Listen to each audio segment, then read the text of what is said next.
세 번째 이슈로 한번 넘어가 보도록 하죠. 자, 세 번째 이슈. 이제 올 시즌 이야기는 아니고 다음 시즌부터 적용이 되는 이야기입니다. 2026 시즌 K리그의 규정이 얼마 전에 바뀌었습니다. 바뀐 규정이 이제 발표가 됐는데 가장 눈에 띄는 것이 역시 외국인 선수 보유 한도가 폐지가 됐다는 겁니다. 네. 말 그대로입니다. 네. 뭐 점진적으로 늘리겠지라든지 골키퍼 이거 하는 거 보니까는 뭐 점진적으로 조금씩 해 나가겠지. 사실 이게 세계적인 추세라서 정확히 말하면 아시아 전체의 추세라서 안 따라갈 수는 없었거든요. 근데 그래서 조금씩 하겠지 싶었는데 한 번에 그냥 붐 됐습니다. 대신에 이제 기용에 대한 부분은 여전히 제한을 두고 있고 그렇더라고요. K리그 1은 이제 4명 동시 기용 가능했다가 이제 5명으로 1명이 늘었고 K리그 2는 여전히 4명 기용으로 하고 있는데 저는 뭐 결과적으로 중요한 부분은 이 기용 제한이 그렇죠. 예, 실질적으로 이제 각 팀들의 외국인 선수 보유 숫자에 연동될 거라고 보고요. 특수성이 있는 팀들은 이제 AF 챔피언스 리그 엘리트 출전하는 팀들. 맞습니다. 그리고 뭐 이 제도가 조금 이제 앞으로 변화를 줄 수 있는 부분은 첫 번째는 좀 그 선수와의 갈등 부분은 외국인 선수와의 계약에 대한 갈등. 너 나가. 최근에도 있었죠. 네, 울산과 네. 아라비제의 어떤 그 지금 소송 부분. 우리가 생각할 때 너 기량이 좀 별론 것 같은데 계약 정리했으면 좋겠다. 나가라. 한데 선수는 나 보장된 연수가 있는데 뭔 소리냐. 이거 정리해 주는 거 아니면 나 안 나가. 이럴 때 예전에는 외국인 커터가 딱 제한이 있으니까는 티오를 비워야 되니까. 티오를 비워야 된다는 생각에 각 구단들이 무리수를 좀 많이 뒀단 말이에요. 그래서 뭐 연봉을 많이 그냥 주고 보내고. 근데 뭐 그러면 이제는 조금 그러면 너 그렇게 있어. 그러고 이제 새로운 선수를 데려와서 그 선수를 이제 주로 활용하는 방식으로 좀 갈 수도 뭐 있을 한 명도 데리고 올 건데 경쟁해 보던가 뭐 이렇게 되는 거죠. 네. 그리고 이제 두 번째는 약간 육성형 외국인 선수나 그렇죠. 혹은 각 구단별로 조금은 이제 좀 마케팅을 위한 그런 선수 영입. 다시 예전에는 이제 아세안 커터라고 해가지고 그 제도를 활용해서 하는 방향으로 갔었는데 사실은 크게 수요는 없었지만 네. 지금은 이제 뭐 몇몇 구단들 특히 여전히 동남아 시장이나 이런 부분들에 대한 생각을 갖고 있는 구단들은 이제 뭐 자연스럽게 데리고 와서 우리 쪽에서 경기 계속 출전시키면서 할 수 있게 하겠다라고 할 수도 있고 뭐 별로 신뢰 가지 않는 기사긴 하지만 최근 뭐 중국 쪽에서 그런 보도도 나왔던 것 같아요. 뭐 중국 선수 몇몇이 K리그로 가가지고 거기서 경쟁하면서 좀 기량을 끌어올릴 거다라고 했는데 실력상의 큰 물. 예. 뭐 그런 것도 가능하지 않을까라는 생각을 해봅니다. 그 아세안 쿼터에 대한 얘기를 좀 받아보면 사실 아세안 쿼터가 잘 됐을 때 일본이 태국 선수로 잘 됐어요. 근데 이제 태국 선수들의 연봉이 좀 더 비싸기도 하고 태국 중에서 뭐 한국이나 일본 K리그나 J리그가 잘할 선수들이 많지가 않으니까 J리그가 선점한 상황이라 우리는 이제 베트남 쪽으로 많이 눈을 돌렸었죠. 근데 결과적으로 당시에 그런 전략적인 베트남 선수들은 K리그에서 막 잘하진 못했어요. 그랬죠. 근데 이게 뭐냐면 지금 서우정 기자 얘기한 그 육성이라는 부분 시간을 줘야 돼요. 왜냐하면 기본적으로 사이즈가 더 작은 선수들이 많기 때문에 시간을 줘야 되거든요. 그래서 J리그에서 제일 잘한 태국 선수 누구죠? 송크라신. 송크라신도 오자마자 잘한 게 아니고 영입한 다음에 임대 보내고 뭐 동남아 돌려 보냈다가 이렇게 되게 참을성을 많이 가지고 있었어요. 근데 아까 얘기한 것처럼 쿼터가 정해져 있으면 이 참을성이라는 게 존재하는 게 제도적으로 불가능하거든요. 근데 이제는 참을성을 좀 갖고 뭐 육성형으로 한다는 개념이 조금은 더 가능해졌다. 뭐 이렇게도 볼 수 있는 것이죠. 네, 그러니까 그 프로축구 연맹이 이 결정에 대한 보도 자료 내용에서 강조하는 게 그런 부분입니다. 리그 자체의 상품성을 제고하기 위한. 네. 그러니까 외국인도 다 이제 풀어가지고 시장에다가 경쟁을 다 맡기겠다는 거죠. 그동안은 어쨌든 우리가 규정을 뭘 두고 해가지고 약간 일종의 보호무역처럼 하고 있었다면 지금 이제는 완전 자유무역으로 전면적인 경쟁을 해가지고 구단들도 이렇게 쓸 팀은 이렇게 쓰고 저렇게 쓸 팀은 저렇게 쓰세요라고 이제 다 열어준 거예요. 그러면은 이제는 각 구단별로 구단이 지향하는 바에 따른 이제 전략을 짜서 그걸로 이제 평가받을 거라고 생각을 하고요. 근데 뭐 그렇다고 해서 드라마틱하게 K리그의 외국인 숫자가 팍 늘 거냐? 저는 아닐 거라고 봅니다. 그렇진 않겠죠. 뭐 상식적으로 출전 한도보다 플러스 1 많으면 플러스 2 정도인 게 그럴 수밖에 없죠. 안 쓸 네. 선수를 데려오진 않잖아요. 그러니까요. 뭐 ACL 엘리트에 나서는 팀들이 조금 전략적으로 더 많이 가져가는 뭐 감독의 성향이나 이런 부분하고 잘 맞아 떨어지면 그런 것들은 이제 가능하겠지만은 생각을 해보십시오. ACL 엘리트가 이제 그 리그 페이지를 8경기를 치르고 뭐 16강, 8강 이렇게 가면은 해서 많이 치르면 한 12경기를 치른다고 보면은 그 12경기를 위해서 리그에서는 거의 쓸 수 없는 선수들을 4명, 5명 더 보유하는 게 이게 효율적으로 굉장히 얼마 떨어지는 일인지. 그 지금 말씀하신 거는 잘하는 선수라는 거니까 그 선수들은 연봉이 네. 비싼 걸 전제로 말씀하신단 말이죠. 그러려면은 재정적으로 어마어마해야 되는데 K리그가 과연 그 정도의 지금 리그인가? 이건 아니라는 거죠. 그런 건 사우디나 하는 겁니다. 사우디나 그치. 아니면은 뭐 말레이시아의 조호르나 네. 조호르는 얘기 들어보면은 심지어 구단 스태프도 자기 팀에 외국인 선수가 몇 명이 정확히 모르고 거기 좀 약간 많이 쓰는데 약간 혼탁하게 많이 쓰거든요. 그래서 훈련장에 스페인 선수가 진짜 바글바글한데 이 선수는 등록도 안 돼 있고 이 선수는 진짜 알지도 못하는데 테스트 받고 있고 막 이런 수준이래요. 거기는 좀 극단적이에요. 예.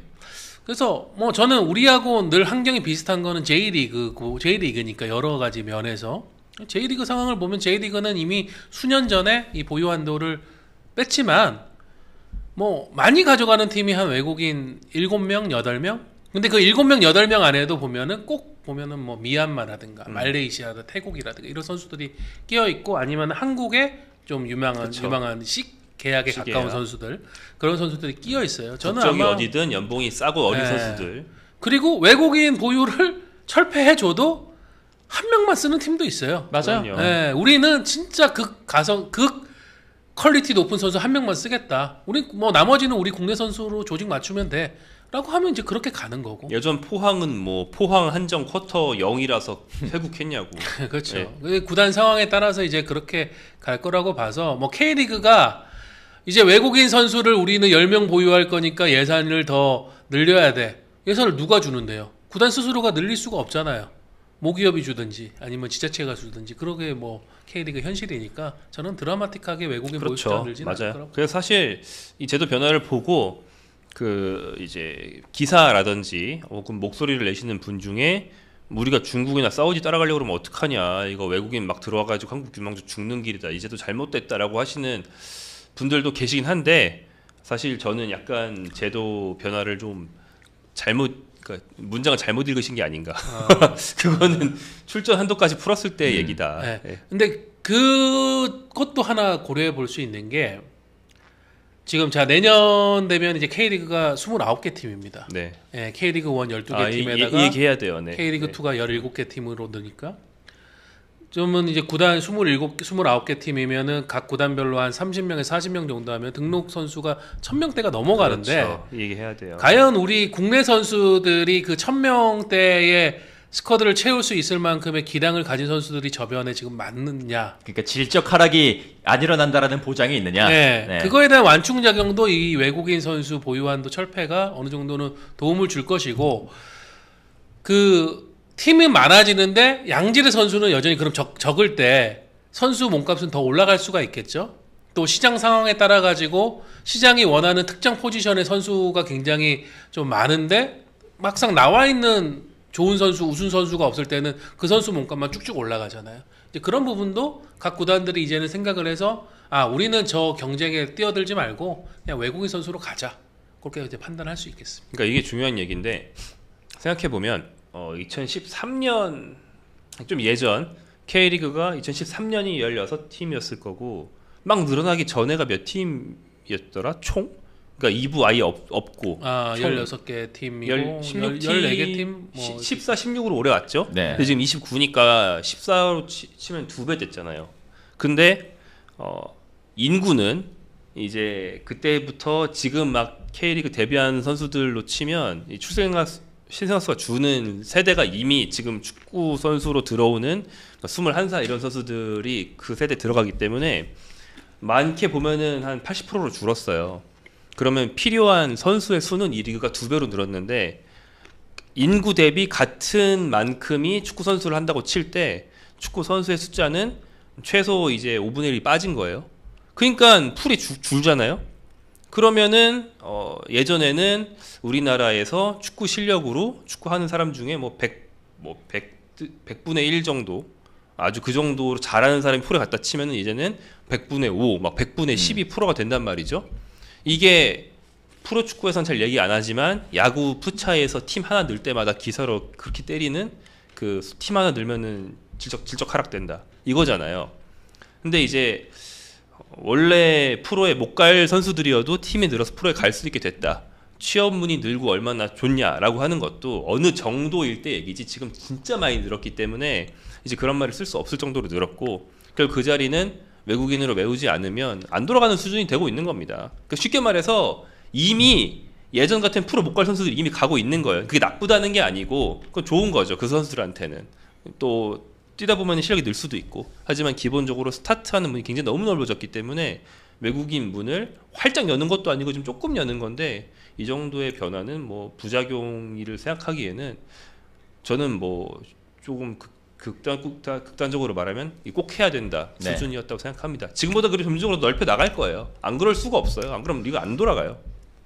네, 뭐 점차 이제 출전 한도 같은 것들도 조금씩 더 완화가 될 것 같고 뭐 김정용 기자가 얘기를 했던 그 부분도 있습니다만 저도 다른 데 가서 이제 인터뷰 같은 것들을 하고 이제 진행하고 할 때 그 얼마 전에 제가 그런 질문을 한번 받은 적이 있어요. K리그의 중계 방송을 하면서 가장 좀 뭔가 최근에 많이 생각하고 있는 주제가 뭔가요? 하고 그렇게 물어보더라고요. 저는 대뜸 안익수 감독님의 그 이미지가 떠오르면서 막 K리그 팀들의 뭐 FC 서울이 뭐 사회적으로 무슨 구실을 하고 막 이런 말씀들 많이 하셨잖아요. 거창한 얘기. 되게 거창한 얘기 많이 하셨는데 김정용 기자가 얘기를 했던 대로 우리가 지금 출생률이 되게 떨어지고 인구가 점점 줄어드는 게 눈에 보이는 과정에서 이게 10년 후에 20년 후에 내가 일하고 있는 산업이 요 정도 규모 그리고 요 정도 수준으로 유지가 될 수 있을까? 저는 그게 되게 회의적으로 생각이 딱 들어가지고 지금부터라도 뭔가 좀 이런 것들을 할 필요가 있다, 준비를 할 필요가 있다 이런 얘기를 좀 많이 했었거든요. 그러니까 지금 한국 프로스포츠들이 공통적으로 하고 있는 고민이 선수가 육성하는 그 저변의 어떤 시스템이 굉장히 열악한 종목들이 많아요. 그나마 축구는 그죠. 축구는 잘 돼 있는 거예요. 잘 돼 있는 편이에요.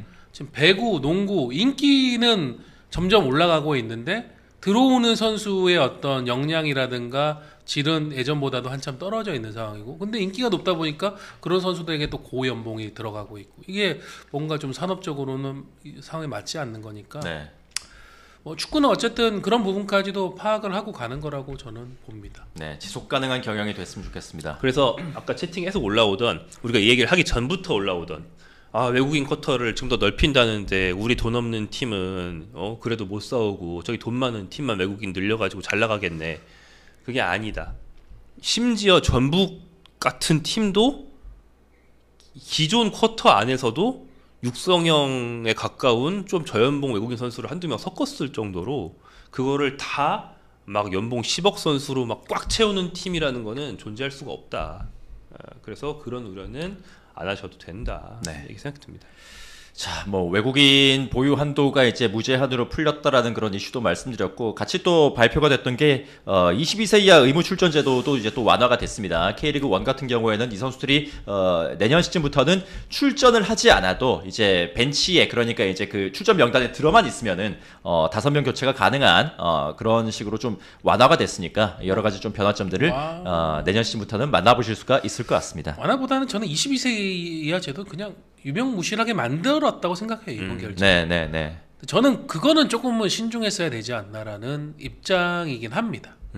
예, 왜냐하면은 K리그가 이게 소 뒷걸음치다가 개구리 밟은 격이긴 하지만 지금 세계 축구의 전반적인 흐름 자체가 자국 선수, 특히 자국의 유망한 선수, 어린 선수 계속 성장할 수 있도록 보호해주는 방식을 유럽의 큰 리그, 큰 팀들까지도 이제는 다 고민하는 문제란 말이에요. 그렇죠. 근데 K리그는 정말 22세 이하 제도로 운 좋게 그걸 선도했어요. 우리는 그런 흐름이 올 거라고 예측은 못했는데 어쨌든 하다 보니까 그걸 했단 말이에요. 그러니까 저는 22세 이하 제도는 뭐 제 개인 방송에 얘기했지만 한국 영화의 스크린 쿼터 제도 같은 그런 역할이라고 생각을 해서 이걸 좀 더 세련되게 좀 더 긍정적인 의미로 다듬어야 되는 제도지 왜 이번처럼 22세 이하 제도는 사실상 유명무실하게 만들어버릴까라는 물음표는 들긴 해요. 왜냐면 K리그가 지난 10년, 15년 동안 유스 시스템 키워야 된다라는 거 엄청 강조해가지고 지금 각 구단들이 거기에 다 투자했단 말이에요. 그럼 거기서 올라오는 선수를 22세 이하 제도라는 보완책 없이 각 구단들이 얼마나 잘 활용할까? 저는 활용 못할 거라고 봅니다. 그래서 왜 이렇게까지 여기선 또 급진적으로 갔지? 결론은 정몽규 회장의 선거 공약이 영향을 미쳤구나. 네, 저는 이제 그렇게 결론이 도달한 상황입니다. 예, 뭐 내년 시즌에 여러 가지로 좀 짜잘한 것들이 많이 바뀔 것 같습니다. 그런 부분들 체크를 하면서 보시면 더욱더 재밌을 것 같습니다. 스포츠 플러스 한정의 무대 스포츠 플러스